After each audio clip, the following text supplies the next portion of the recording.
सभी साथियों को जय भीम। आपका अभय न्यूज चैनल में अभिनंदन है। साथियों, आज का विषय है अपनी योग्यता को बेचकर पेट भरने वाले बुद्धिजीवी एक दूसरे की तारीफ करने में लगे हैं। साथियों, एक सच्चा कार्यकर्ता ने एक पोस्ट डाल दी व्हाट्सएप पे। पोस्ट क्या डाली और उसने सच लिख दिया। सच ये क्या लिखता है कि जितने भी नौकरी पेशा लोग हैं वे अपनी योग्यता को बेचकर अपना पेट भरकर गुजारा करने वाले लोग हैं, वो बहुजन बुद्धिजीवी नहीं है। ये तो पेट भरने वाले लोग हैं, या तो ये नौकरीजीवी लोग हैं। अब ये पोस्ट वायरल हो गई, बहुत सारे लोग ये क्या है, ये क्या लिख दिया। अरे उसने भाई यही तो है ना, वो यही तो। फिर जब उस कार्यकर्ता से पूछा एक ने टेलीफोन करके ये क्या लिखा, उसने कहा ये आप तो टीवी और बीवी में लगे रहते हैं और आपको समाज से तो कोई मतलब नहीं है, तो आप बुद्धिजीवी कैसे हुए? आप तो ये अपनी योग्यता, भाई इंजीनियरिंग की योग्यता थी, मेडिकल की योग्यता थी, आईएएस की योग्यता थी, वो डिग्री ली और उस योग्यता को बेच दिया किसी कंपनी को और वहां पे नौकरी कर रहे हो और बस उससे पेट भर रहे हो तुम। इसमें गलत क्या है? समाज के लिए क्या कर रहे हैं आप? What is your contribution to society? Is nothing. आपने वो भी अगर गवर्नमेंट सर्विस में है तो आपने आरक्षण का हिस्सा ले लिया, वो बाबा साहब ने दिया था। आपने समाज को क्या दिया? तो इस बात पे तो वो और ज्यादा तिलमिला में थे एक आईएएस महोदय। साथियों, बात दरअसल ये है, एक कार्यकर्ता ने उस आईएएस को एहसास कराने की कोशिश की थी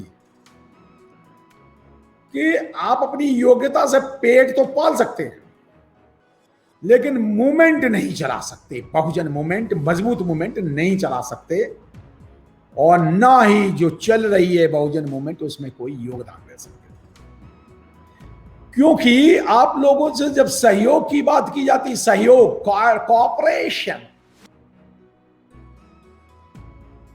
सहयोग, कोऑपरेशन या कोऑर्डिनेशन, एक दूसरे से कोऑर्डिनेट करने की बात भी कही जाती है, तो आप तो सहयोग तो देने की तो बात ही छोड़ दो।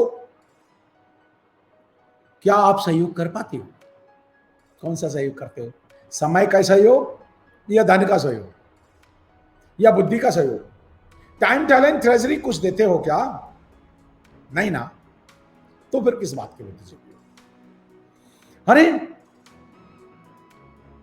फिर तो आप ये बात कहेंगे तुम्हारे सोने के पंख लगे हुए, तुम तो अमीर हो, तुम एसी में चलते हो, तुम्हारे पंख, तुम्हारे कार्यकर्ता हो, तुम पंख तो मटमैले हैं, हमारे पंख सोने के हैं, हम तुम्हारे साथ कैसे काम करें? हम तो तुमसे बहुत ऊंचे हैं और तुम बहुत नीचे हो, तुम्हें बराबरी तो है ही नहीं। साथियों, हम तुम्हारे साथ कैसे काम करें? मैं तो गॉड हूं, मैं तो आईएएस भगवान हूं। बनवाया भगवान किसने? बाबा साहब अम्बेडकर ने। उन भगवानों ने नहीं तुम्हें बनाया, उन्होंने तो तुम्हें इंसान बनाने लायक भी नहीं छोड़ा था। ये तो धन्य हो बाबा साहब अम्बेडकर और मनवर काशीराम साहब का मिशन, जिससे तुम आईएएस बने हो। साथियों, और तो और ये आईएएस लोग बड़े सलाहकार बनते हैं। हम सलाह देंगे तुम्हें, ऐसे चलाओ मूवमेंट। कार्यकर्ताओं को नुक्ता जो चल रहा काम उसमें नुक्ताचीनी छाटते हैं। मिशन मूवमेंट के नाम पे तो ये भी सीढ़ी नहीं पता इन्होंने। अगर बाबा साहब अम्बेडकर को बोलने को कह दिया जाए, ये 4 लाइनें नहीं बोल सकते, इनको शर्म आती है जय भीम कहने में। सलाह मान लो, और अगर इनकी सलाह ना मानो, हमारी सलाह नहीं मानेंगे है तो ये मूवमेंट बेकार है, ये बहुजन आंदोलन को ही बेकार कह बैठते हैं। हाँ, ऐसे बहुत सारे नालायक बुद्धिजीवियों ने मान्यवर काशीराम साहब के साथ 1978-80 से लेकर के 2003 तक गद्दारी की, आज भी गद्दारी कर रहे हैं बहुजन आंदोलन के साथ। महीने भर में एक दिन छुट्टी ले ली आईएएस ऑफिसर साहब ने और भाषण देने ऐसे चले गए, तो इतना भारी काम कर दिया। अरे ये तो वैसी बात है कि 29 दिन घर में खाना खाते हो, एक दिन होटल में खाना खाने चले गए। तुम्हारे लिए तो इतना ही है ना बस बहुजन मिशन, और वहां भी जम के खाना खा के आ गए बस, दैट्स ऑल। वहां भी उस में जाकर के और स्टेज पे गए, मंच पे गए, माला बढ़ाया और तालियां लेके आ गए। तुम्हारा कंट्रीब्यूशन क्या है? उन्हें क्या मालूम बहुजन मिशन में स्वयं को दफन किए हुए आंदोलन आगे नहीं बढ़ सकता। साथियों, अलीगढ़ के एक बड़े निष्ठावान कार्यकर्ता हैं जिनका नाम एडवोकेट जीत सिंह। वो क्या बात कहते हैं? वो एक बात कहते थे, अलीगढ़ के वकील साहब एडवोकेट जीत सिंह का कहना है कि बिना सहयोग के, कॉपरेशन के बिना, बिना समय दिए, बिना सहयोग के, बिना समय दिए आपकी सलाह व्यर्थ है। कोई फायदा नहीं आपकी फालतू की सलाह का, व्यर्थ है। तो आप भी सोचिए, अगर आप योग्य हैं, बुद्धिजीवी अपने आप में समझते हैं कि आपने सहयोग दिया, क्या आप में थिंकिंग स्किल्स हैं, क्या आप में सोचने की है क्षमता, thinking skill of Edward de Bono की थिंकिंग स्किल है? क्या आपके में कॉपरेशन है? क्या आप जानते हैं बाबा साहब अम्बेडकर के शिक्षित बनो का कहां से आया था? जॉन डेवी को जानते हैं आप? क्या आपने जॉन डेवी को पढ़ा है, जहां से बाबा साहब ने शिक्षित बनो का दिया था? कैसे बुद्धिजीवी हो? नहीं हो बुद्धिजीवी। थिंकिंग स्किल आप में है नहीं, सोच सकते नहीं, बीबी टीवी और का पेट भरने के अलावा तुम कुछ नहीं कर सकते, सहयोग दे नहीं सकते, कॉपरेशन दे नहीं सकते, शिक्षित तुम हो नहीं। किससे शिक्षित हो? तुम तो एकेडमिक क्वालिफिकेशन लिए, उससे कहां से शिक्षित हो गए?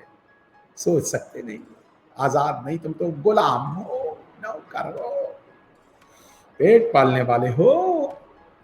अगर आप बिना सहयोग के, बिना समय की देने के और सिंपली फालतू सिर्फ सलाह देते तो आपकी सलाह व्यर्थ है। साथियों, बीज से विशाल पेड़ बनाने के लिए पहले बीज को स्वयं दफन होना पड़ता है और अपना अस्तित्व मिटाना पड़ता है। साथियों, तब जब स्वयं बीज अपना अस्तित्व मिटाता है तो फिर जाकर के जमीन से धीरे धीरे छोटा वृक्ष निकलता है और बाद में बड़ा वृक्ष बन जाता है। साथियों, फिर वही बड़ा वृक्ष नए नए बीजों को पैदा करता है और नए नए पेड़ों का निर्माण करता है।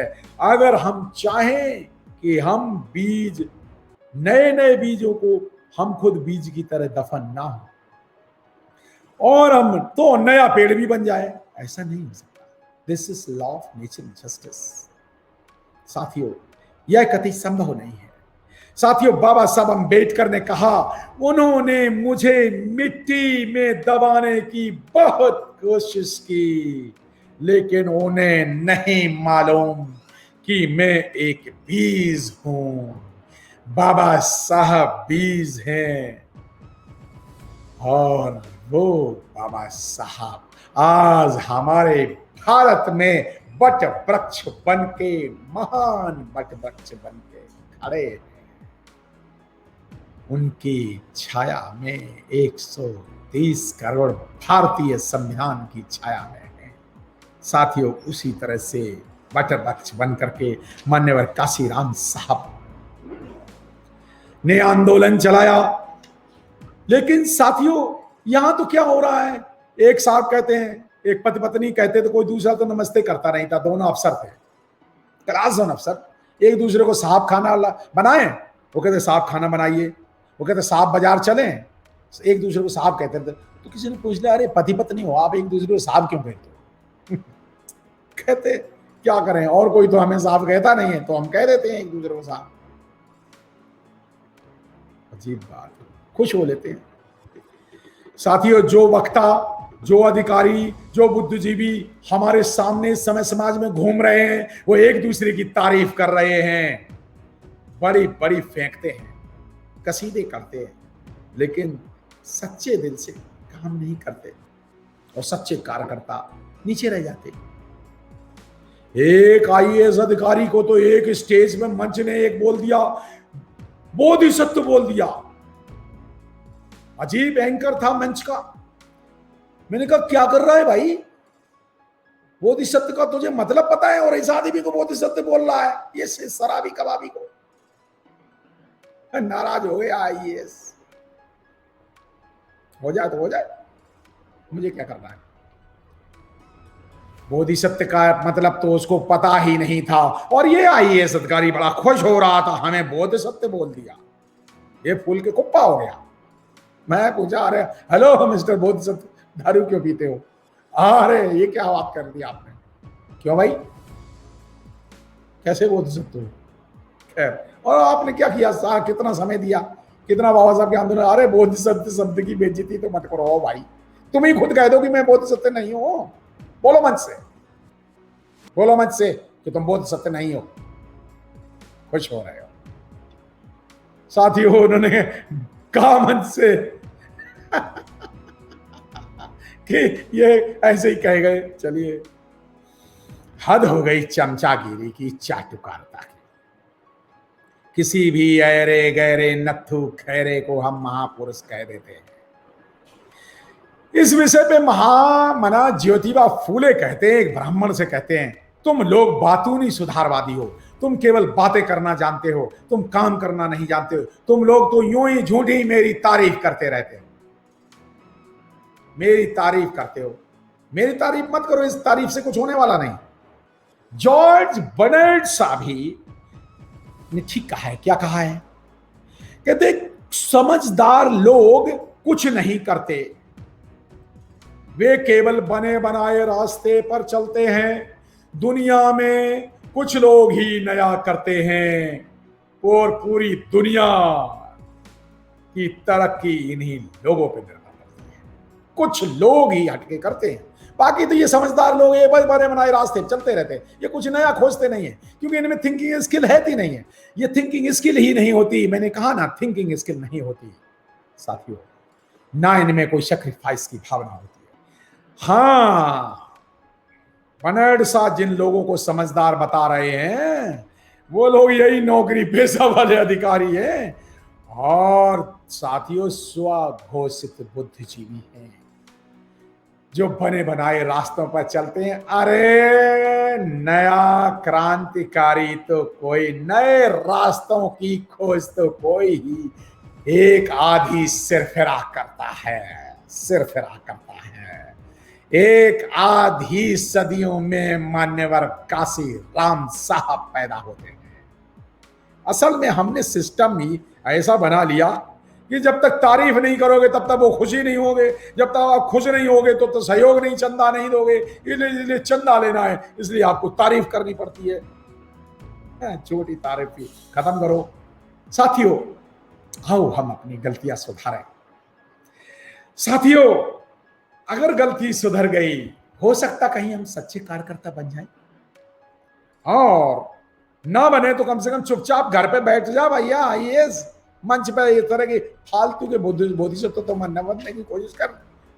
इसलिए मैंने कहा कि अपनी योग्यता को बेचकर पेट भरने वाले बुद्धिजीवी तो हो सकते हैं, सच्चे कार्यकर्ता नहीं हो सकते।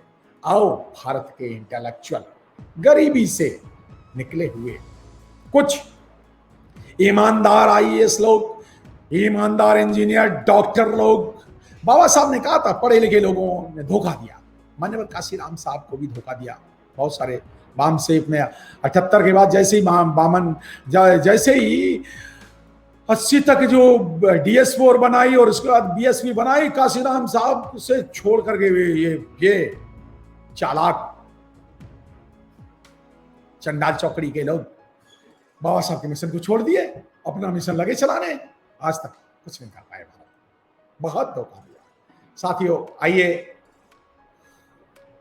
10% ऐसे ईमानदार बुद्धिजीवियों को हम अभिनंदन करते हैं, हम अभिनंदन करते हैं, हम उनके वंदन करते हैं ऐसे बुद्धिजीवियों का जो सच्चे लगन से काम करते हैं। हम उन्हें प्रणाम करते हैं। आपने हमारी बात सुनी, मैं उनको वंदन करता हूं, ऐसे सच्चे बुद्धिजीवियों को जो तन से, मन से, धन से सहयोग दे रहे हैं, विचार से भी सहयोग दे रहे हैं और लोगों को जगा भी रहे हैं। लोग जाग सकते हैं, जगाने वाला चाहिए। लोग बदल सकते हैं, बदलने वाला चाहिए। बुद्धिजीवी लोगों की भूमिका को मैं नगण्य नहीं कर रहा, मैं ये कह रहा हूं कि बुद्धिजीवी लोग जल्दी परिवर्तित कर सकते हैं समाज को। 10 साल में ही भारत को प्रबुद्ध भारत बना सकते हैं। और आइए, इसीलिए मैं ये चैलेंज भारत के बुद्धिजीवियों को दे रहा हूं। आइए, अब समय है, उठो बुद्धिजीवियों, थिंकिंग स्किल अपनी पैदा करो, सहयोग पैदा करो। टाइम टैलेंट ट्रेजरी का थोड़ा सा सहयोग दे दो, जगा दो भारत की जनता को। आपने मेरी बात ध्यान से सुनी, आपका बहुत बहुत अभिनंदन। जय भीम, जय भारत। अगर अच्छा वीडियो लगा हो तो 20 लोगों में जरूर भेज देना।